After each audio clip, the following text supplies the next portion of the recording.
घर पहुंचकर मोमो साओ को अपने गीले हेयर सुखाने के लिए बोलती है और वो भी बड़े प्यार से उसके बालों को हेयर ड्राई कर रहा होता है। फिर वो पानी मांगती है, जाओ ला कर देता है और कहता है तुम बहुत हाई मेंटेनेंस हो, तुम्हारी शादी ऐसे कैसे होगी। वो बोलती है मैं एक अच्छी वाइफ भी साबित होंगी, मैं क्यूट के साथ साथ अंडरस्टैंडिंग भी हूँ।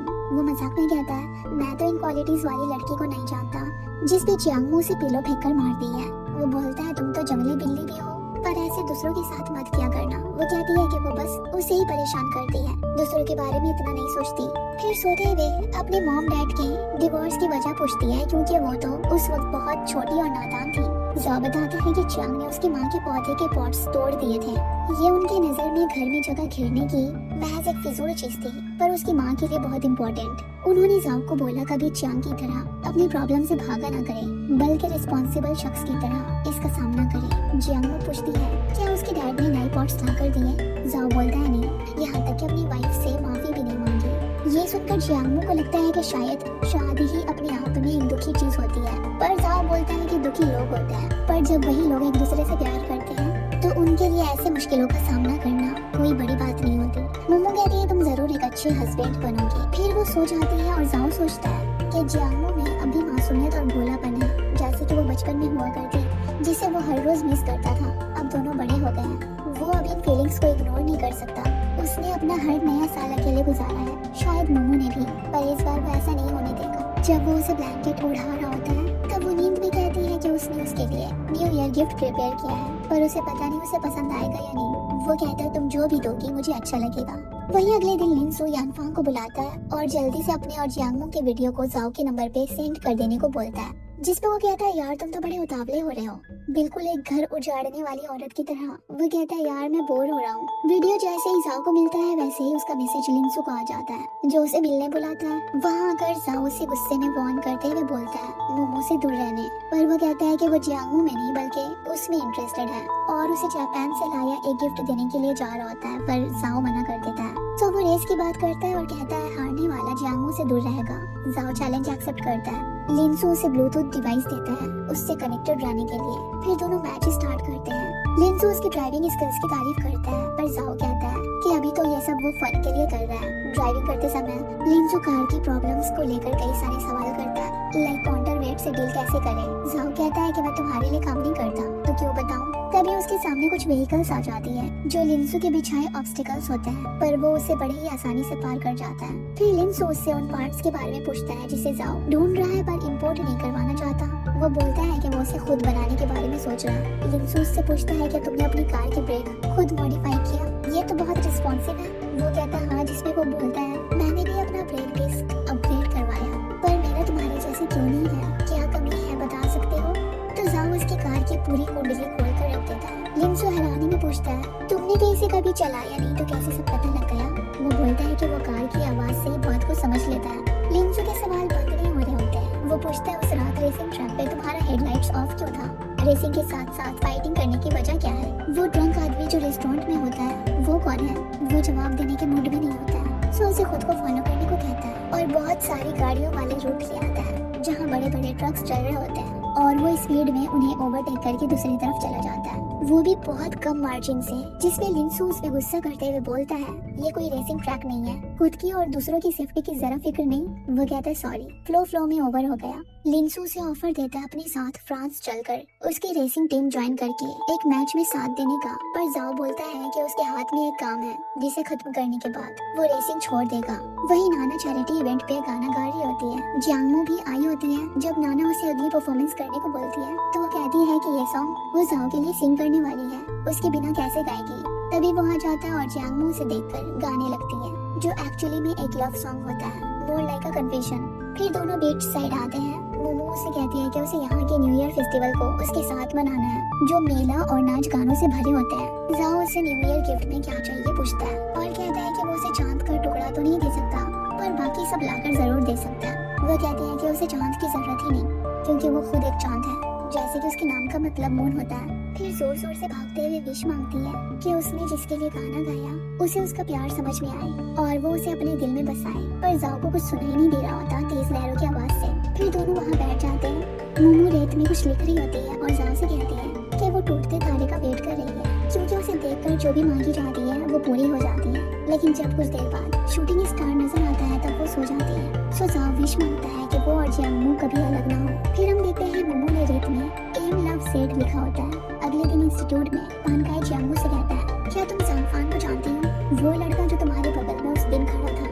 जब तुम मुझे पीछे छोड़कर आगे बढ़ गए। वो लड़का बिल्कुल भी अच्छा नहीं है, तुम्हें उससे दूर रहना चाहिए। वो पिछले 3 सालों से यहाँ पढ़ रहा है पर हमेशा गुंडागर्दी और आवारापंती करते दिखता है। ये सब सुनकर वो कहती है कि उसे उससे मिलना है। सो पानकाई जांगफान को क्लास के बाहर बुलाता है। जियांगमू उससे पूछती है कि उसने जिनजाओ को जो बैग दिया उसमें आखिर था क्या। वो बोलता है कि उसका भाई जाओ के क्लोज है और बैग में कार के स्ट्रक्चर की ब्लूप्रिंट थी जो उसके भाई ने जाओ को देने के लिए कहा था। वो जब उसके भाई के बारे में पूछती है तो जांगफान बताता है कि वो ऑटोमोटिव इंजीनियर है, एक कार फैक्ट्री में काम करता है। वो इतने सारे सवाल से अनॉय होकर चला जाता है और जियांगमू फिर पानकाई से तोची के बारे में पूछती है पर वो कुछ बता नहीं पाता। मोमो जब गैरेज वापस आती है तो जाओ को बताती है कि उसे पता है जांगफान ने ये ब्लूप्रिंट उसे दिया। वो पूछता है तुम उसे कैसे जानती हो? वो बोलती है कि वो उसके स्कूल में है। अगले दिन पानकाई जियांगमू को बताता है उसने कुछ बास्केटबॉल खेल रहे लड़कों को तोची के बारे में बात करते सुना। उन्होंने बोला कि ये पिछले साल का सीनियर था, उसका खुद का रेसिंग टीम हुआ करता और इलीगल स्ट्रीट रेस में हिस्सा लेता। सब उसे तोची इसलिए बोला करते क्योंकि वो बहुत फास्ट था। लेकिन फिर उसके कार को जब्त कर लिया गया और वो कॉलेज एंट्रेंस एग्जाम के कुछ महीने पहले ही गायब हो गया। फिर कभी नजर नहीं आया। उसके ग्रेड्स भी बहुत अच्छे थे। क्लास के दौरान मोमो जाओ को मैसेज करके बोलती है कि वो घर आने का रास्ता भूल गई, कौन से बस स्टॉप पे उतरना है उसे याद नहीं आ रहा और इनडायरेक्टली उसे लेने आने को कहती है पर वो बोलता है कि वो बिजी है। फिर वो अपने वाटर बॉटल की फोटो भेजती है और पानकाई उसके पीछे खड़ा देख रहा होता है। जब जाओ उस लड़के के रिफ्लेक्शन बॉटल में दिखता है तो सारा काम छोड़कर उसे लेने आ जाता है और चिक्कू पानकाई को जियांगमू से दूर जाने को बोलता है। अगले सीन में वानजिंग जियांगमू से मिलने आई होती है और उसे प्राइवेट में बात करने के लिए एक जगह लेकर आती है और बोलती है कि उसे पता नहीं था जिनजाओ को उस जैसी लड़की पसंद है। फिर बताती है कि वो उसे अपने डैड के गैरेज में मिली। पहली बार देखा तो वो काम में बहुत फोकस्ड था। उसके फेस को देखा तो उसे लव एट फर्स्ट साइट हो गया। फिर वो किसी न किसी बहाने से वहाँ आती रहती सिर्फ उसे देखने और उसके साथ टाइम स्पेंड करने के लिए। वो बाकियों से अलग था, हमेशा उसके लॉकर्स में बुक्स रहा करते। उसे उसकी हैंडराइटिंग बहुत सुंदर लगती है। गैरेज के मैकेनिक्स क्लाइंट्स के पुराने कार्स को खरीद कर उसे रिपेयर करके सेल करते हैं। जब जाओ ने ये देखा तो उसने जिन से पैसे उधार लेकर कार खरीदा, उसे रिपेयर किया और सेल करने लगा। बायर्स उससे तरह तरह की मॉडिफिकेशन करवाते। वो दिमाग लगाकर पार्ट्स को बनाया करता, दिन रात इसी काम में लगा रहता और बायर्स इसके अच्छे खासे पैसे दिया करते जो वो अपनी बहन की हार्ट सर्जरी में यूज करता था। फिर सब ठीक होने के बाद उसने ये सब छोड़कर अपने कॉलेज एंट्रेंस पे फोकस करना चाहा। वो दुखी हुई ये सोचकर कि वो उसे कभी नहीं देख पाएगी, लेकिन उसने किसी कारण एंट्रेंस एग्जाम नहीं दिया। जियांगमू पूछती है ऐसा क्यों किया उसने। वो बताती है कि एक बायर का कार जिसे जाओ ने मॉडिफाई किया था वो आउट ऑफ कंट्रोल हो गया। ड्राइवर बच तो गया लेकिन उसका एक टांग चला गया। कार इन्वेस्टिगेट हुई तो उसके कंट्रोल से बाहर जाने का ब्लेम इलीगल मॉडिफिकेशन पे आया और जिनजाओ को प्रॉब्लम हुई। विक्टिम के फैमिली वालों ने उसपे मुकदमा चलाया। जिन हर किसी से पैसे मांगा करता जाओ को बचाने और विक्टिम की फैमिली को कंपनसेट करने के लिए। यहाँ तक कि वांगचिन ने अपना नया स्पोर्ट्स कार बेच दिया पर जाओ ने पैसे लेने से मना कर दिया। फिर उसके बाद उसका दोस्त सालाई ने अपना रेस्टोरेंट बेचकर विक्टिम की फैमिली से सेटलमेंट किया। उसके बाद से जाओ का स्कूल जाना बंद हो गया। वो फिर से वांजी ऑटो शॉप में दिन रात काम करने लगा। वांजिन के डैड इम्प्रेस हुए और उसे इंचार्ज बना दिया। पर उसके बाद जाओ को सीनियर मैकेनिक्स की घपलेबाजी का पता लगा। वो लोग नए पार्ट्स को पुराने पार्ट्स से बदल देते और नए को सेल करके जो पैसे मिलते उससे अल्कोहल पीते। ये सब के लिए जाओ को फंसाया गया। जब पता लगा इसके पीछे वान दा यांग है तब उसके डैड ने अपने ऑटो शॉप के नाम को खराब होने से बचाने के लिए सारा इल्जाम जाओ पे लगने दिया और सबसे इस मामले में अपना मुंह बंद कर लेने को कहा। जाओ को जब इन सब के बारे में मालूम पड़ा तब उसने वांजी गैरेज को छोड़ दिया। वांजी जाओ की स्टोरी सुनाकर रो रही होती है और जियांगमू भी। दोनों इसी गम में बहुत ड्रिंक कर लेते हैं। तभी जाओ आता है। जियांगमू को ऐसे ड्रंक देखकर वांजिन पे गुस्सा करता है। वो नशे में बोलती है ये सब मेरे डैड की गलती है, तुम जितनी मर्जी मुझ पे उनका गुस्सा निकाल सकते हो। जाओ उसकी बात को इग्नोर करता हुआ जियांगमू को उठाता है। वो उसे कहती है कि वो कभी भी उसे अकेले नहीं छोड़ेगी। उसके उसे ले जाने के बाद हिजांग आता है वांगचिन को लेने पर वो उसे अपने साथ ड्रिंक करने को मजबूर कर देती है। वहीं जाओ जियांगमू को सोबर करने की ड्रिंक देता है। वो कहती है वांगचिन चाहे जितनी भी अच्छी हो तुम उसे लाइक नहीं कर सकते। वो इस बात की तरफ भी इशारा करती है कि वो अब छोटी बच्ची नहीं रही, बड़ी हो गई है। जाओ दिन सनलाइट के पास आता है और वो बताता है कि वांगचिन हिजांग के साथ गैरेज आई थी पर उसने सब संभाल लिया। और यहाँ लेकर आया और कहता है कि वो नशे में बोल रही थी कि उसने जियांगमू को तुम्हारे और वांजी गैरेज के बारे में सब बता दिया। फिर वो जियांगमू की तारीफें करने लग जाता है कि वो टॉल और ब्यूटीफुल है, स्मार्ट और क्विक लर्नर है। हाँ, कभी कभी ड्रामेटिक हो जाती है पर फिर भी बहुत अच्छी है।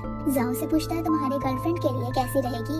वो बोलता है उसने इस बारे में नहीं सोचा, जिसपे वो उसे सोचने के लिए कहता है और बोलता है अगर कोई लड़की है जो तुम्हारे दिल में जगह बना सकती है तो वो सिर्फ जियांगमू है। वो मन में कहता है कि उसे इसकी जरूरत नहीं क्योंकि वो हमेशा से वहीं पे है। दूसरी तरफ हेजांग गुस्से में पंचिंग बैग में मार रहा होता है क्योंकि वांगजिन ने ड्रिंक करते वक्त उसे जाओ समझकर कहा कि वो उसे बहुत पसंद करती है, तो फिर वो उसे लाइक क्यों नहीं करता। हेजांग को ये सुनकर दर्द होता है क्योंकि हमेशा से वो वांगजिन को पसंद करता है। वही मी जुआन और चियांग न्यू ईयर मनाने शिंग को लेकर जुआन के घर जा रहे हैं। जियांगमू नहीं जाने वाली उनके साथ, इसलिए मी जुआन उसके लिए रेड एनवेलप में बहुत सारे पैसे रखती है और अगले दिन जाने से पहले यह उसे देती है। मोमो भी एक रेड एनवेलप शिंग को देती है। उनके जाने के बाद वो जाओ के गैरेज आती है। बारिश हो रही होती है और गैरेज भी बंद था, तो सनलाई के पेट छुप आती है जहाँ पे जाओ और बाकी सब बैठे खा पी रहे थे। सनलाई उसे देखकर ज्वाइन करने को बुलाता है। जाओ पूछता है अपने डैड के साथ न्यू ईयर मनाने के बजाय यहाँ क्या कर रही हो। वो कहती है कि वो नया साल उसके साथ सेलिब्रेट करना चाहती है। वो दिन उसके गीले बालों को पोंछता है और पूछता है ठंड लग रही है क्या। वो कहती है हाथ बर्फ हो रहा है। सो वो उसके हैंड को अपने जैकेट के पॉकेट के अंदर रखता है और जियांगमू को किचन मिल जाता है। वो उसमें अपने नाम की मीनिंग देख लेती है और उसका चेहरा खुशी से चमक उठता है और जाओ अपने राज खुलने पे थोड़ा एम्बैरेस होता है। जियांगमू जाओ को अपने लिए सोडा लाने को कहती है और सनलाई को स्माइल करते हुए किचन दिखाती है। वो भी दोनों के लिए बहुत खुश नजर आता है। तभी जिन वान दायोंग की चीटिंग की बात उठाता है जब उसने रेसिंग ट्रैक पे पानी भिगवाया था। सनलाई उसे जियांगमू के सामने रेसिंग की बात करने से रोकता है, लेकिन जाओ कहता है मोमो सब जानती है, पिछली बार उसकी नेविगेटर रह चुकी है। जिसपे जिन जियांगमू से कहता है कि नेविगेटर रेसर के लिए एक लवर की तरह होते हैं क्योंकि उनका जीतना हारना जीना मरना सब उसके हाथ होता है। जाओ ने तो पहले कभी किसी पे ट्रस्ट नहीं दिखाया था। उसके बाद काउंटडाउन शुरू होता है और वो लोग एक दूसरे को न्यू ईयर विश करते हैं। सब जियांगमू को रेड एनवेलप देते हैं, फिर फायरवर्क का मजा लेते हैं। जब साओ जियांगमू को घर छोड़ने जाने के लिए अपनी चाबी मांगता है तो वो कीचेन अलग करके कहती है कि अब से तुम्हें इसकी जरूरत नहीं पड़ेगी क्योंकि अब मैं तुम्हारे पास हूँ। जब वो लोग घर के नीचे होते हैं तब मोमो उसे खुद को उठाने के लिए कहती है जैसे जाओ बचपन में किया करता।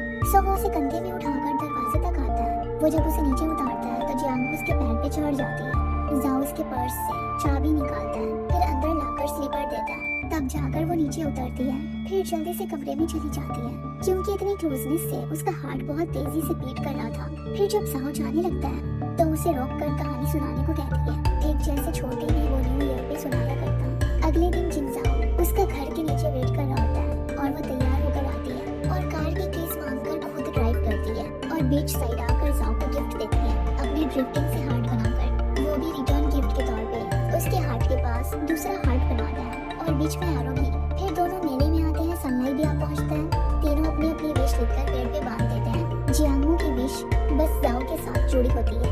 देन सनलाई को सामान लेने उनसे अलग हो जाता है और जियांगमू और जाओ लाइव डांस देखने आ जाते हैं। भीड़ ज्यादा होने की वजह से वो उसका हाथ पकड़ लेती है। जब दोनों परफॉर्मेंस देख रहे थे तब जियांगमू उसके कान में कुछ कहना चाह रही होती है, तभी किसी के धक्का लगने से उसके लिप्स जाओ की गालों पे आ जाते हैं और हो जाती है चिक पे किस। वो तो एम्बैरेस होती है पर जाओ बड़े मजे में मुस्कुराते हुए नजर आता है। वापस आते वक्त उनका टकराना वान शेंग चिंग और वान जी गैरेज के एम्प्लॉइज से हो जाती है। वान उसे साथ ज्वाइन करने को कहते हैं पर वो मना कर देता है, जिसपे वो उसे अपना दामाद बनाने की बात करने लगते हैं पर वो जियांगमू का हाथ पकड़कर अपना जवाब सुना देता है। वान शेंग गुस्से में अपने आदमियों को उस पे हमला करने को बोलते हैं। तभी ट्रक पे चढ़ा सनलाई मेगाफोन लेकर उन्हें जाओ को अकेले छोड़ देने को कहता है। इसी को लेकर वान शेंग और उसमें थोड़ी बहस भी हो जाती है। तभी कुछ टूरिस्ट वहाँ पे आते हैं पिक्चर्स लेने के लिए, किसी को ढूंढ रहे होते हैं। जियांगमू जाओ को अपने साथ ले आती है और कहती है कि ये खींच देगा। ये सब देख रही वांगजिन अपने डैड से यहाँ से चलने को कहती है। सनलाई भी उतरकर सबके साथ पिक्चर खिंचवाने लगता है। फिर जब साओ जियांगमू को घर तक ले आता है तब नोटिस करता है मोमो साओ को छोड़कर जाने में हेजिटेट कर रही होती है। तो उसके अंदर जाने के बाद साओ से कहता है तुमने सिर्फ उसका हाथ क्यों पकड़ा। वो बोलता है ताकि वो ओवरथिंक ना कर ले।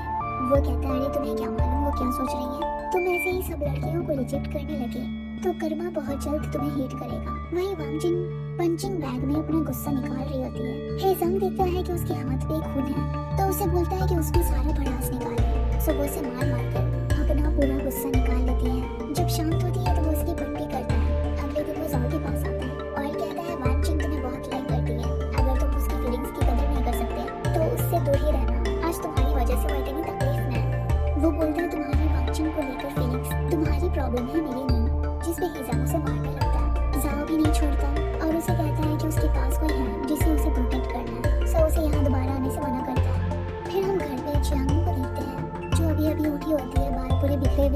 जब वो अपने कमरे के बाहर आती है और जाओ को देखती है तो जल्दी से अंदर जाती है और अपना हुलिया सही करके वापस आती है। सब बैठकर नाश्ता करते हैं। फिर हम जाओ को सीढ़ियों पे बैठे स्मोक करता हुआ पाते हैं। ये देखकर जियांग उससे सिगरेट छीनकर पीने जाती है पर वो उसके हाथ से वापस ले लेता है। वो बोलती है कि सारी लड़कियां जो रेसिंग करती है वो स्मोक तो करती है, वांचिंग भी तो करती है।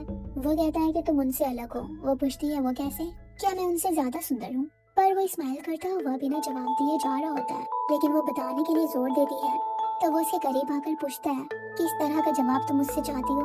जियांग चुपचाप दूर चली जाती है क्योंकि उसका हार्ट बीट फिर से तेज होने लगा था। गैरेज में लिंसू कार की इंपोर्टेड पार्ट्स डिलीवर करवाता है, लेकिन जाओ ये लौटा देता है और अपना बनाया पार्ट्स कार में लगाकर टेस्ट करता है, लेकिन उसमें से धुआं निकलने लग जाता है। सो वह इस बारे में जिन चियांग को बताता है कि हाई टेम्परेचर की वजह से इंजन के रोटर्स और क्रैंक मेल्ट होकर फ्यूज हो गए। जिन चियांग ने बोला कि वैंकल इंजन में नॉगिंग का इशू होता ही है, पर असली प्रॉब्लम कूलिंग की है। पार्ट्स कहाँ के हैं पूछते हैं तो जाओ बताता है कि पार्ट्स मिले ही नहीं, वांशी ने आउट ऑफ स्टॉक करवा रखे हैं। सो उन्होंने बताया कि वैंकल इंजन का कूलिंग स्पेस लिमिटेड है। वो उसे इंटरकूलर, रेडिएटर और कंडेंसर को ठीक से एडजस्ट करने और ट्रंक का यूज करके वाटर स्प्रे कूलिंग सिस्टम लगाने को कहते हैं और बोलते हैं मॉडिफिकेशन सिर्फ पार्ट से नहीं बल्कि दिमाग से होता है। वो कहता है आपका दिमाग तो शराब पीने के बाद भी चलता है। चियांग अपनी मदद के बदले जाओ को उनके लिए एक डिलीवरी कर देने और याद से कस्टमर को रिव्यू लिखने को बोलते हैं। जाओ वहाँ जाता है और लिंसू बैठा होता है। वो उसे उसके ऑर्डर देकर कहता है कि उसने उसके भेजे पार्ट्स लौटा दिए और जाते वक्त उसे रिव्यू लिखने को कहता है। तो लिंसू ने लिखा कि इस रेस्टोरेंट का खाना बहुत अच्छा था, लेकिन उससे भी ज्यादा अच्छा डिलीवरी मैन जो बहुत हॉट है। ये देखकर जाओ उसे ये फौरन से डिलीट करने को कहता है। वो बोलता है ठीक है, पर पहले तुम मेरे लिए फ्राइड राइस बनाओगी। वो कहता है ओके, जब चाइनीज रेस्टोरेंट आओगे तो बना दूंगा। वहीं जियांग जाओ को कई दिनों से ना देखने पे फिक्रमंद होती है और यहाँ जाओ कॉर्नर स्पीड रेस में आ जाता है। रेस के दौरान वो कई गाड़ियों को ओवरटेक कर देता है। आखिर में सबसे आगे यानफेंग बच जाता है और उसका डिफेंस इतना बढ़िया होता है कि जाओ का उसे ओवरटेक करना मुश्किल हो रहा था। उन्हें स्क्रीन पे देख रहा लिंसू फुल कॉन्फिडेंस में है कि जिनसाओ कुछ न कुछ तरीका जरूर निकालेगा और वैसे ही हुआ। जिनसाओ ने विंड रेजिस्टेंस कम करने के लिए हेडलाइट्स ऑफ कर दी है और कफ पे पहुंचकर अचानक से हेडलाइट्स ऑन करके यानफेंग को कंफ्यूज कर दिया। इसी मोमेंट का फायदा उठाकर उसने उसे ओवरटेक कर लिया और फिनिशिंग लाइन पार कर ली।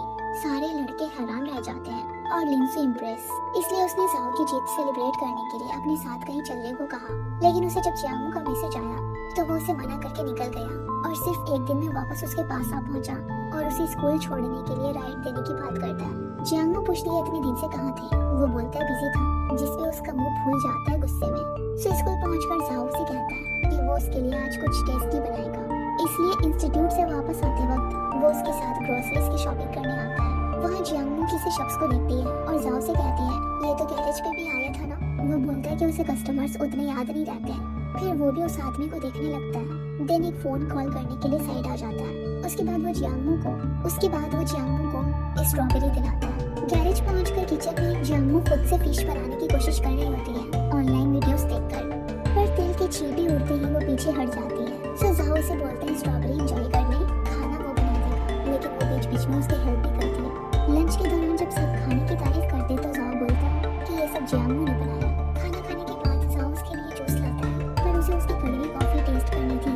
वो कहता है तुम अभी भी यंग हो ये सब के लिए। तभी उसे जिन का कॉल आता है जिसे रिसीव करने के लिए वो साइड में आ जाता है। वो उसे और जियांग को जाओ की जीत की सेलिब्रेशन में बुलाता है। तभी जियांग को जाओ का पिया कॉफी टेस्ट करके देखती है और वो बहुत ही कड़वी निकलती है। जाओ पूछता है कि आवा कैसा लगा? वो बोलती है शायद तुमने सही कहा, मैं अभी भी यंग हूँ इन सब के लिए। ये सुनकर वो हंसने लगता है। फिर जियांग जिन के प्लेस पे आती है। नाना और सनलाई भी होते हैं। वो जिन की डेटिंग लाइफ की बातें कर रहे होते हैं। तभी जिन बोलता है तुम और नाना भी तो कपल हुआ करते। नाना कह उठती है कि ऐसा कुछ भी नहीं है, हम तो बस पड़ोसी हुआ करते। जियांग को बताती है कि सनलाई के डैड उसकी आंटी के एक्स बॉयफ्रेंड थे। सनलाई की माँ और उसकी माँ क्लासमेट्स थी, सो वो एक दूसरे को छोटे से जानते हैं। फिर जाओ आता है ड्रिंक्स लेकर और जियांग से कहता है ज्यादा ना पीने। शाम तक सब गेम्स खेलते हैं, बातें करते हैं और जियांग को चढ़ गई होती है। तभी जाओ को किसी का कॉल आता है। वो बात करने चला जाता है। मोमो भी उसके पीछे जाती है। जाओ अपना फोन कट करके बोलता है तुम तो पूरी ड्रंक हो गई हो। वो कहती है नहीं, मैं पूरी होशो हवास में हूँ, मेरा लैंग्वेज कोर्स खत्म हो चुका है, अब मैं कौन से स्कूल जाऊँ? वो बोलता है कि सारी बातें तुम्हें अपनी माँ से डिस्कस करनी चाहिए, लेकिन वो कहती है कि उसकी माँ तो उसे कनाडा ले जाना चाहती है। अगर वो गई तो लंबे टाइम तक वो उसे देख नहीं सकेगा। फिर वो आगे बढ़कर उसे किस कर लेती है। उसे जियांगमू के उसे किस करने पे जाओ बोलता है तुम्हें तो सच में चढ़ गई है। ये सुनकर वो दोबारा उसे किस कर लेती है तो जाओ भी खुद को रोक नहीं पाता और उसे पैशनेटली किस करने लग जाता है। तभी सब मोमो को आवाज लगा रहे होते हैं। जब वो सेंस में आती है तो उसकी आंखों में आंसू होते हैं। उसके फेस को रोया हुआ देखकर सनलाइट जिनजाओ से कहता है क्या तुमने फिर से इसे डांटा? पर वो चुपचाप जियांगमू के बगल बैठ जाता है और उसका हाथ पकड़ लेता है। सभी हाइकिंग पे चलने की बात कर रहे होते हैं पर नाना जियांगमू के फेस को लाल देखकर जूस बढ़ाती है, लेकिन उसके एक हाथ में तो चिकन होता है और दूसरा जाओ पकड़ा हुआ था। तो वो जूस लेकर मोमो से पूछता है पीना है क्या? वो कहती है नहीं और मुस्कुराती रहती है क्योंकि जाओ उसका हाथ छोड़ ही नहीं रहा था। फिर वो उसे घर लेकर आता है और कहता है अभी तुम ड्रंक हो, हम कल बात करेंगे। पर वो उसे टाइटली पकड़कर जाने से मना करती है। सो वो उसे कमरे में सुलाने ले आता है और जियांगमू उसके लिप्स को प्लेफुली टच करती है। अगले दिन सभी न्यू ईयर मनाकर वापस आ गए होते हैं और जियांगमू जब सोकर उठती है तो उसे सब कुछ याद आ जाता है। तो सोचती है ये मैंने क्या किया, कहीं वो ये ना सोचे कि मैंने ये सब ड्रिंक करने की वजह से किया। हाँ मुझे थोड़ी तो चढ़ गई थी पर मैंने जो भी किया वो अनजाने में नहीं था। फिर वो जाओ को मैसेज करती है और वो उसे गैरेज बुलाता है पर खुद किसी काम से गया हुआ होता है। वो उसे उसका इंतजार करने को कहता है। लेट इतनी हो जाती है कि सारे मैकेनिक्स काम करके चले भी जाते हैं। फिर जिनजाओ आता है और मुंह हाथ धोने के लिए अंदर चला जाता है। वो उसके पीछे आती है और ऑकवर्ड होकर टीवी देखने लगती है। वो फ्रेश होकर जब बाहर आता है तो पूछता है क्या तुम्हें मुझसे कुछ कहना नहीं है? वो बोलती है नहीं, जिसपे वो कहता है अगर तुम्हें पिछली रात की किए पे अफसोस हो रहा है तो अब भी देर नहीं हुई। वो कहती है बिल्कुल भी नहीं, मैं क्यों अफसोस करूँ? तो वो उसे अपनी माँ का दिया हुआ पेंडेंट देता है और कहता है कि उसकी लाइफ में लोग आते जाते रहे हैं, उसने भी कभी उतना नहीं सोचा, लेकिन अब जो कमिटमेंट करेगा तो वो इसे बहुत ही सीरियसली लेगा, यहाँ तक कि उसे भी अपना माइंड चेंज करने नहीं देगा। जियांगमू खुशी के मारे कहती है कि आज वो घर वापस नहीं जाएगी, यहीं पे रहेगी और मीचुआन से कह देगी कि घर पे राउटर नहीं चलता इसलिए वो यहाँ पे वाईफाई के लिए रुक रही है। जाओ उसके कभी खत्म न होने वाले बहाने पे हंसता है और उन्हें कॉल लगाकर बोल देता है कि मोमो आज नहीं आएगी। फिर अपने और उसके लिए कॉफी बनाकर लाता है। वो टेस्ट करके बोलती है ये तो मीठी है, जिसपे वो बोलता है मैं तुम्हें कड़वी चीज कभी नहीं दूंगा। फिर देखता है उसके लिप्स में कुछ कॉफी लग गई तो वो उसे किस करके साफ करता है। दूसरे दिन घर वापस आकर जियांगमू सोचती है जाओ को कुछ देर पहले ही देखा लेकिन फिर भी मुझे वो बहुत याद आ रहा है। सो वो उसे वॉइस मैसेज भेजती है जिसमें वो बस उसका नाम कह रही होती है और वो थोड़ी देर में आ भी जाता है। जियांगमू से यहाँ देखकर पूछते हैं तुम इस वक्त यहाँ क्या कर रहे हो? वो बोलता है आप ही ने कहा था आपको गेम के पॉइंट्स रिडीम करने में मेरी मदद की जरूरत है। वो कहते हैं हाँ पर मेरे मोबाइल पे चार्ज नहीं है। सो वो जब चार्जिंग कर रहे होते हैं तब जिनजाओ किचन में आता है और उसके पीछे मोमो। वो कहता है कि वो भी उसे बहुत मिस कर रहा था। ये सुनकर जियांगमू जानबूझकर अंगूर गिरा देती है और जब जाओ उसे उठाने जाता है तो वो भी नीचे झुककर उसे किस कर लेती है। वो जब उसे फोरहेड पे किस करने के लिए आगे बढ़ता है तब जियांग जाओ को आवाज लगाते हैं। वो उनके विनिंग पॉइंट्स रिडीम कर देता है जिसे वो एक्सचेंज करके राइस मंगवा सकते हैं। जब जा रहा होता है तो जियांग बोलते हैं कभी आकर घर पे खा लिया करे। वो उसके लिए उसी चावल से कुछ मजेदार बनाएंगे। जिनजाओ जब बाहर जाता है तो मैसेज करके जियांगमू को बालकनी बुलाता है और कार की ट्रंक खोलता है जिससे बहुत सारे बलून्स निकलकर आसमान की ऊंचाइयों पे जाने लगते हैं। ये देखकर मोमो को याद आता है कि उसने जाओ को बचपन में कहा था कि उसे क्लाउड हाउस देखना है उसके साथ और उसने उसे वादा भी किया था जो आज वो निभा रहा होता है। ये देखकर जियांगमू इमोशनल हो जाती है। एक रोज जब घर पे कोई नहीं होता तब जाओ आता है और जियांगमू को एप्रन पहनाता है क्योंकि उसे खाना बनाना था। कुक करते वक्त जिनजाओ उसे गाइड कर रहा होता है लेकिन जब वो केचप डालने जाती है तो वो कुछ ज्यादा ही स्क्वीज हो जाता है और जाकर जाओ के टी शर्ट पे लग जाता है। तो वो उसे चेंज करने अंदर आता है। जियांगमू भी पीछे से आती है उसकी बॉडी देखने के लिए, लेकिन जब वो मुड़ता है तो अपनी आंखें बंद करके ऐसे प्रिटेंड करती है जैसे कुछ देख ही नहीं रही। जिनजाओ उसे बोलता है ये पहनने में उसकी हेल्प करे। इसे चेंज करते टाइम माहौल रोमांटिक सा बन जाता है और जाओ उसे किस करने जा रहा होता है, लेकिन तभी सब बाजार लेकर वापस आ जाते हैं और किचन इतना मेसी देखकर सोचते हैं ये किसने कर दिया। जियांगमू को आवाज लगाते हैं और शिन भी अपना टैबलेट लेने उसके रूम में जा रही होती है पर मोमो जल्दी से लाइट ऑफ कर देती है तो मीचुआन कहती है कि वो जरूर सो रही होगी। अंदर जियांगमू जाओ को छुपने के लिए बोलती है। वो कहता है मैं अपने ही घर में क्यों छुपूं? उसके पास एक आइडिया होता है। वो लाइट्स ऑन कर देता है। ये देखकर शिन कमरे की ओर बढ़ती है और जाओ को निकलता हुआ देखती है। जब जियांगमू बाहर आती है तो मीचुआन पूछती है तुम दोनों अंदर क्या कर रहे थे? जिनजाओ कहता है कि लाइट्स बिगड़ गया था, उसी को ठीक कर रहा था। फिर वो उसे खाने पे रोक लेते हैं और लंच करते समय मीचुआन अपने हस्बैंड से कहती है कि पहले जिनजाओ घर पे नहीं आया करता पर जब से जियांगमू आई है तब से इसे अक्सर घर पे देखते हैं। वो कहते हैं हाँ ये बचपन में भी ऐसे ही थे, हमेशा साथ साथ रहा करते। जिस भी शिन जियांगमू से पूछती है तब तो आप जरूर भाई को बहुत पसंद करती होंगी, इसलिए तो जब ये एक रोज घर पे नहीं आए थे तो आप रो रही थी? मीजुआन रोने की वजह पूछती है तो वो जाओ को देखकर बताती है कि वो लेटर्स देखकर रोई थी जो आर्चरी टारगेट के पीछे से मिला। फिर वो जाओ के पैर को अपने पैर से मारकर तंग करने लगती है। शीन अपने स्टेप भाई को बोलती है साथ बीच चलने के लिए। उसकी माँ कहती है हाँ क्यों नहीं, बहुत दिन हुए हम सब फैमिली को साथ इकट्ठा हुए। जाओ भी जाने के लिए हामी भर देता है और जियांग को टीज करने के लिए उसकी स्लीपर लात मारकर बाहर फेंक देता है। अगले दिन सभी यॉट पे आते हैं और जियांग फैमिली गैदरिंग की खुशी में मीजुआन से अपना शराब का बोतल मांगते हैं पर वो नहीं देती और कहती है रात के टाइम साथ में पियेंगे ना। उसके बाद सब मछली पकड़ने लगते हैं लेकिन जियांग को छोड़कर किसी के हाथ कुछ भी नहीं आता। उसी दौरान मीजुआन जाओ को सॉरी कहती है उस पे इतने सालों तक ध्यान न देने के लिए और पूछती है उसकी गर्लफ्रेंड के बारे में। वो कहता है कोई नहीं है, जिस पर वो बोलती है और वानचिंग की बेटी, उसका नाम क्या था? जियांग को कहती है वानचिंग। वो कहती तुम्हें तो सब पता है पर वो है कैसी? वो जवाब देती है कि वो बहुत ही अच्छी और हॉट है। मीजुआन जाओ से पूछती है तो तुम्हें इस तरह की लड़की पसंद आती है? वो बोलता है बिल्कुल भी नहीं। फिर मीजुआन बोर होकर सबसे यॉट के थिएटर रूम चलने को कहती है पर जाओ मना कर देता है। जियांगमो भी कहती है कि उसे नाना से चैरिटी परफॉर्मेंस के सिलसिले में वीडियो कॉल करना है। सो वो लोग चले जाते उन्हें वहीं छोड़कर। जब जियांगमो नाना से बात करके वापस आती है तो जाओ उसके पास आने की कोशिश करता है।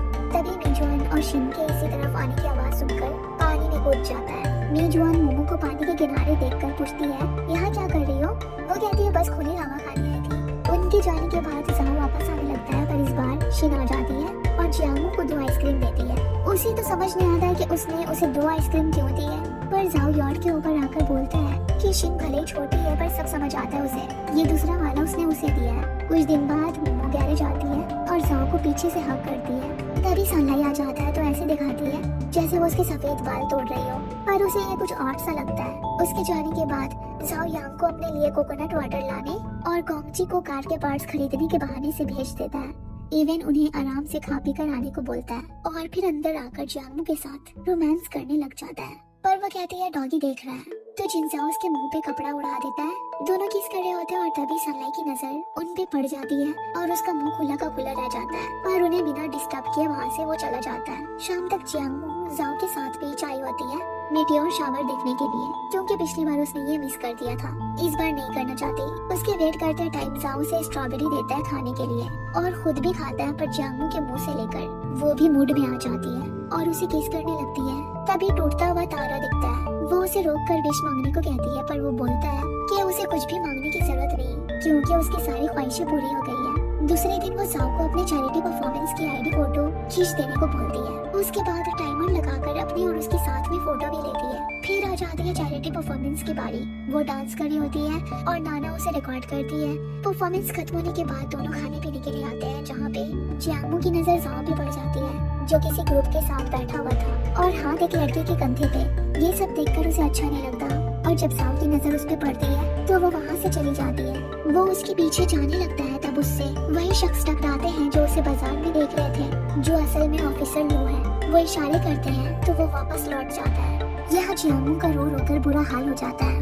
यहाँ जाओ उस ग्रुप के जाने के बाद ऑफिसर लो से मिलता है और कहता है जिस शख्स को वो ढूंढ रहा है वो आज नहीं आया था पर उसने जो होटल बुक किया उसका एड्रेस वो उन्हें दे देगा। वो कहते हैं तुम कुछ बदले हुए से लग रहे हो, क्या हमारे बीच हुआ एग्रीमेंट अब भी वैलिड है या नहीं? उसने कहा कि उसने जो भी वादा किया है उसे निभाएगा जरूर। फिर वो जियांगमो के इंतजार में मोहल्ले के आसपास रहता है क्योंकि वो अपना फोन स्विच ऑफ रखी हुई थी। उसे आदत एक उससे बात करने की कोशिश करता है तो वो उसे हर्ट करने पे बहुत मारती है और साथ रोती भी जाती है। सो वो उसे हक करके कहता है कि जैसा वो सोच रही है वैसा कुछ भी नहीं है। तभी मीजुआन उन्हें देख लेती है। घर वापस आकर जियांगमो उन्हें इस बारे में उसके डैड से छुपाने के लिए कहती है। वो बोलती है कि वो नहीं बताएंगी, हालांकि वो जाओ की बेहतरी चाहती है और उन्होंने देखा भी है उसमें पॉजिटिव चेंजेस जियांगमो के आने के बाद से और उन्हें बस उसकी खुशी चाहिए। उन्हें तो कोई एतराज नहीं है लेकिन डर है कि शायद जियांगमो की माँ कभी इससे रजामंदी ना दे। फिर वो उसे कहती है कि वो प्रिटेंड करेंगे कि आज उन्होंने कुछ भी नहीं देखा। वही सनलाई जिनजाओ को सलाह देता है मोमो को सब कुछ सच बता देने के लिए। आज इत्तेफाक से उसने उसे देख लिया, आगे भी ऐसे इत्तेफाक हो सकते हैं पर वो कहता है कि वो इस मामले को बताकर उसे परेशान नहीं करना चाहता। जिस पे वो उसे बोलता है तुम उसे ना बताकर अपने लिए ज्यादा परेशान कर रहे हो। वो हर पल इसी टेंशन में रहेगी कि ना जाने तुम किस खतरे में हो। तुम अभी बस अपने बारे में सोच रहे हो उसके नहीं। कभी उसके नजरिया से भी देखो। जाओ बोलता है तुम ऐसे मत दिखाओ जैसे कि तुम जियांगमो को मुझसे ज्यादा जानते हो। वो मेरी गर्लफ्रेंड है, मुझे क्या करना है ये मैं समझूंगा। वही जब जियांगमू गैरेज आती है तो वांग जिन को बाहर पाती है, जो उसे बोलती है जिनसाओ से कहे कि वो जिस अलायंस के साथ इन्वॉल्व हो रहा है उनसे दूर रहे, क्योंकि वो बहुत खतरनाक लोग हैं। वो उसकी बात नहीं सुनेगा, इसलिए वो जियांगमू को बता रही है, क्योंकि उसे उम्मीद है कि वो जियांगमू की बात जरूर सुनेगा। सो वो अंदर आकर जाओ से बोलती है, मुझे नहीं पता तुम क्या काम कर रहे हो, पर मुझसे वादा करो अपनी सेफ्टी को सबसे पहले रखोगे। अगर ये पैसों के लिए है तो मेरी माँ जो नानजिंग का घर सेल कर रही है वो तुम्हारे लिए काफी होंगे। वो कहता है कि वो पैसों के लिए ये सब नहीं कर रहा। फिर वो नहा कर जब वापस आता है तो जियांगमू कहती है, क्या ये अलायंस वही है जिसके लिए तुमने वो पैकेज रेस के दौरान उठाया जब मैं तुम्हें नेविगेट कर रही थी? वो पूछता है, तुम्हें ये सब के बारे में वांजिंग ने बताया? वो कहती है, इससे फर्क नहीं पड़ता, पर क्या ये वही है? वो कहता है हाँ, और इत्मीनान दिलाता है कि उसे कोई खतरा नहीं है, और वैसे भी वो ये सब बहुत ही जल्द छोड़ने वाला है। वो पूछती है कब? वो कहता है 2 हफ्तों के अंदर। फिर जिनजाओ रूठे सनलाई को मनाने आता है, जो तालाब के पास बैठा मछली पकड़ रहा था। जाओ से अपने रूड बिहेवियर के लिए सॉरी कहता है और बोलता है कि वो जियांगमू को सही वक्त आने पे सब सच बता देगा। सनलाई कहता है कि उसके डैड अपनी फैमिली से अपनी प्रॉब्लम्स छुपाते हैं और कहते हैं कि वो ये सब सिर्फ उनके लिए कर रहे हैं, लेकिन उसने देखा है अपनी माँ को दिन रात टेंशन में, सो वो नहीं चाहता कि जाओ भी उसके डैड जैसे बन जाए। अगले दिन वांजिंग गैरेज आती है जियांगमू से पूछने, क्या जाओ माना? वो कहती है उसने वादा किया है वो ये सब 2 हफ्तों में छोड़ रहा है, जिसपे वो बोलती है कि इन 2 हफ्तों में भी वो खतरे में पड़ सकता है। तभी अंदर से सबके परेशान होने की आवाज आती है। पता चलता है जब जाओ और बाकी सब काम कर रहे थे तब किसी ने गैरेज के पिछले हिस्से में उसके रखे हुए कार को तोड़ दिया। उसे लगता है ये जरूर वांजी गैरेज वालों का काम है, इसलिए वांजिंग को देखते ही उसे यहाँ से चले जाने को कहता है, पर वो बोलती है कि वो इस बारे में कुछ भी नहीं जानती, वो उसका बुरा कभी कर नहीं सकती। जिसपे वो चिल्लाकर उसे यहाँ से दफा हो जाने को बोलता है। वो कहती है ठीक है, अब से मैं तुम्हारी परवाह नहीं करूंगी, तुम जियो या मरो मुझे फर्क नहीं पड़ता। जाओ सनलाई से कहता है मोमो को जियांग के घर छोड़ देने, और जियांगमू को बोलता है कि वो यहाँ पे सब संभाल लेगा। उसको भिजवा कर खुद आता है हेजांग के पास। गुस्से में लाल उसे जोर का थप्पड़ लगाता है। वहीं जियांगमू बाजार में फिर से ऑफिसर लो को देखती है। उसे याद आता है कि ये तो वही है जो पिछली बार गैरेज में जाओ से बात करते दिखे, फिर मार्केट में, लेकिन जिनजाओ ने उस दिन उन्हें पहचानने से इनकार कर दिया। उसे शक होता है जरूर जाओ के खतरनाक काम का लेना देना इसी शख्स से है, सो वो उनका पीछा करती है पर खो देती है। तभी वो उसे खुद अप्रोच करते हैं और पूछते हैं उन्हें फॉलो करने की वजह, लेकिन वो डरी होती है कुछ भी बोलने से। तभी पनकाई पे नजर पड़ती है और वो भागकर उसके पास जाती है जो सबसे ले रहा था। ऑफिसर लो जाओ को बताते हैं कि जियांगमू उसका पीछा कर रही थी, सो वो उसे हैंडल करने के लिए बोलते हैं। साथ ही ये भी कि माउंटेन रेस में उसे अपने अपोनेंट हेजांग को हराना ही होगा। अपनी सेफ्टी का ध्यान रखते हुए जाओ ने डिसाइड किया जियांगमू को सब सच बताने का, तो उसने गैरेज वापस आकर कहा कि वांशिंग ने अपने ड्राइवर के एक्सीडेंट के बाद उसे उनकी तरफ से रेस में उतरने को बोला था, पर उसने मना कर दिया। फिर शिन के हार्ट डिजीज की वजह से पैसे की जरूरत पड़ी तो उसने पुरानी कार खरीद कर मॉडिफाई किया और बेचना शुरू कर दिया, लेकिन उस कार का पूरी तरह से एक्सीडेंट हो गया। उसी गिल्ट में उसने 2 साल बहुत मेहनत किया। फिर बाद में पता चला कि वान तायोंग ने गाड़ी में छेड़छाड़ की थी और इल्जाम उस पे लगा दिया, तो उसने वांजी गैरेज छोड़ दी। उसी दौरान ऑफिसर लो ने उसे अप्रोच किया, जो एंटी स्मगलिंग ब्यूरो से है। उनकी टीम एक बड़े केस में लगे हुए थे, जिसमें उन्होंने उसकी मदद मांगी स्मगलिंग के पूरे ग्रुप को पकड़वाने में। लेकिन अलायंस वाले बहुत चालाक हैं, बाहर वालों का एक्सेस मिलना मुश्किल था, इसलिए रेसिंग में अच्छे पॉइंट्स लाकर ही उनके नजर में आ सकता था। पर वांचिंग को लग रहा है कि वो ग्रज में ये सब कर रहा है और अब ये झगड़ा अलायंस वाला के सामने है, इसलिए उसे सॉल्व करने के लिए जाओ और वान के आदमियों के बीच रेस होगी। ये सब वो न सिर्फ मिशन के लिए बल्कि अपना नाम साफ करने के लिए भी कर रहा है। उसे कार के लिए कुछ पार्ट्स चाहिए, लेकिन सबसे जरूरी है एक रिपेयर शॉप जहाँ पे वो अपनी गाड़ी सही कर सके। जियांगमू इसके लिए जाओ को पनकाई के रिपेयर फैक्ट्री लेकर आती है, जहाँ वो उसे मैकेनिक मिस्टर रेन से मिलाता है, जो जाओ को बहुत अच्छे से जानते हैं और उसकी मदद खुले दिल से करना चाहते हैं। फिर दोनों कार्स की रिपेयरिंग के सिलसिले में डिस्कशन करते हैं और अगले दिन से अपने कार को वहाँ रिपेयर करना वो शुरू कर देता है। साथ में उसके मैकेनिक यांग और गोमची भी होते हैं। एक रोज जब सनलाई उनके लिए खाना ला रहा होता है, तब एक सफेद कार उसका पीछा करते हुए फैक्ट्री तक आ जाती है। वहीं जाओ पनकाई को पर्सनली थैंक्स भी कहता है। फिर सनलाई जब जियांगमू के साथ वहाँ से जा रहा होता है, तब भी वो कार उनका पीछा करने लगती है, जिसमें 2 आदमी होते हैं। इवन जब सनलाई पेट शॉप में होता है, तब वो लोग बाहर से उस पर नजर रखे हुए होते हैं। वहीं जाओ और बाकी देर रात तक फैक्ट्री में काम कर रहे होते हैं। जियांगमू सबके लिए लेट नाइट स्नैक्स लाती है और वो भी गाउन पहनकर, और जाओ से देखकर नजरें नहीं हटाता। फिर ताज़ी हवा खाने बाहर आता है और जियांगमू उसका इशारा समझकर उसके पीछे आती है। जाओ पूरा मूड में होता है और उसके क्लोज आने लगता है। मोमो पूछती है क्या वो उसके साथ नानजिंग जाना चाहता है, वहाँ जाकर वो एक गैरेज खोल सकते हैं या फिर एक कॉफी शॉप माउंटेन फूड पे फीनिक्स ट्रेस के पास। जब उसका पत्ता गिरेगा तो उनका डॉगी लाइटनिंग उसके साथ खेलेगा और ये उन्हें खुशी देगा। वो कहता है कि वो कुछ दिनों में इसका जवाब देगा। फिर जाओ उसे किस करने लग जाता है और पानका ये सब देख लेता है और कहता है तुम दोनों तो रिलेटेड हो ना, पर उनके लुक्स देखकर बोलता है कि वो ये सीक्रेट किसी को नहीं बताएगा। कार ठीक होने के बाद जाओ मोमो को कहीं दूर लेकर आता है डेट पे।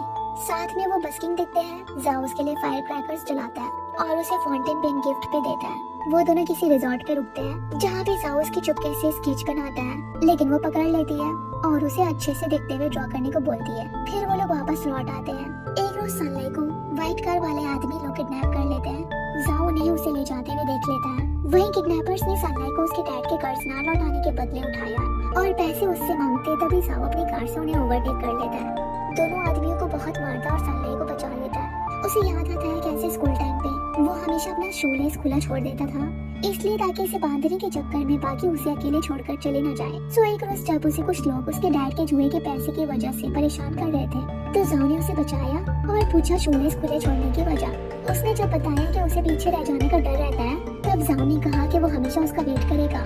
अभी जाओ सनलाइट के डैड के कर्ज के बारे में जानने के बाद उसके पैसों की मदद करने की बात करता है, पर वो बोलता है कि तुम जैसा भाई होना ही बहुत बड़ी बात है। पर वो ऐसी जिंदगी से तंग आ चुका है, सो अगले दिन तक अपने सारे सेविंग किए पैसे जो अभी भी कम पड़ रहे थे लेकर उन आदमियों के पास जाता है। और जब जिनजाओ पैसे लेकर उसके पेट शॉप आता है तो उसका नोट देखता है जिसमें लिखा था कि वो अपने डैड को लेने जा रहा है। सो वो ऑफिसर लू से मदद मांगता है और बताता है कि उसका दोस्त अभी खतरे में है। वही सनलाइट उन्हें पैसे देकर अपने डैड को छोड़ देने को बोलता है, लेकिन वो ये गिनने लगते हैं। तो वो अपने पॉकेट से छुरी निकाल कर धमकाता है उसके डैड को छोड़ देने, वरना अच्छा नहीं होगा।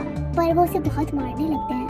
तभी जाओ आता है और उनसे फाइट करता है, पर एक आदमी उसे सनलाइट की गर्दन पे चाकू रखकर धमकाता है कि यहीं पे रुक जाने। तभी पुलिस आ जाती है और उन्हें पकड़ लेती है। सनलाइट अपने डैड पे गुस्सा करता हुआ कहता है, आखिर ये जुआ करने से क्या मजा मिलता है? आपने इसी चक्कर में हमारा घर हार दिया, माँ भी चली गई, और क्या चाहते हैं आप?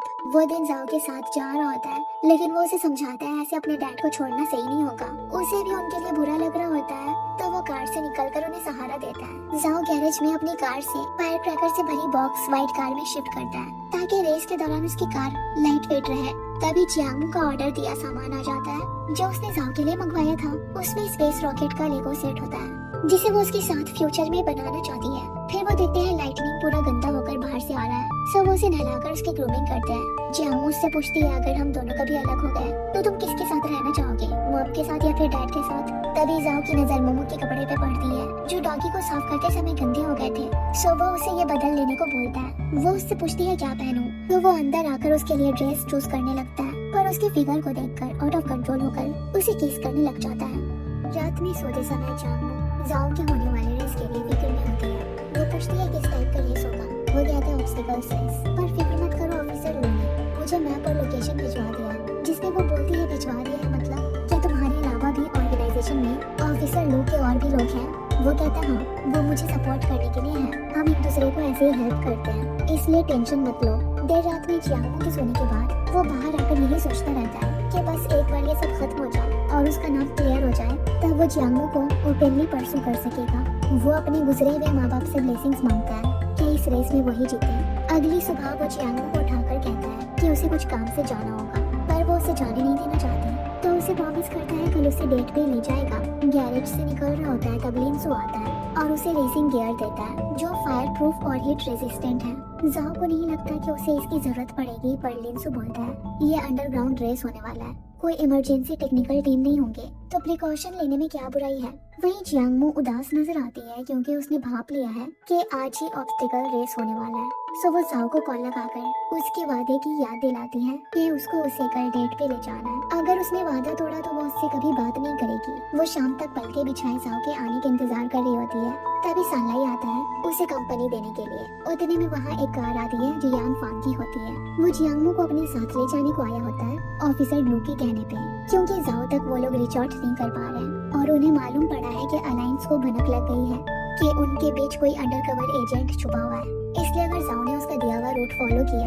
तो वो पकड़ा जा सकता है। ये सुनते ही जियांगमू उसके साथ चल देती है। सनलाइट उसे अकेले छोड़ना नहीं चाह रहा था, पर अलायंस में आउटसाइडर्स को आना मना है, सो वो कहता है कि वो पीछे से आ रहा है। माउंटेन टॉप पे पहुंचकर यांगफिंग उसे यहाँ से अकेले जाओ के पास जाकर सब बताने को बोलता है। वहीं जिन जाओ रेसिंग ट्रैक पे आ पहुंचा है और हिजांग उसे कहता है कि ये रेस वही जीतेगा। उसे पूरा कॉन्फिडेंस है।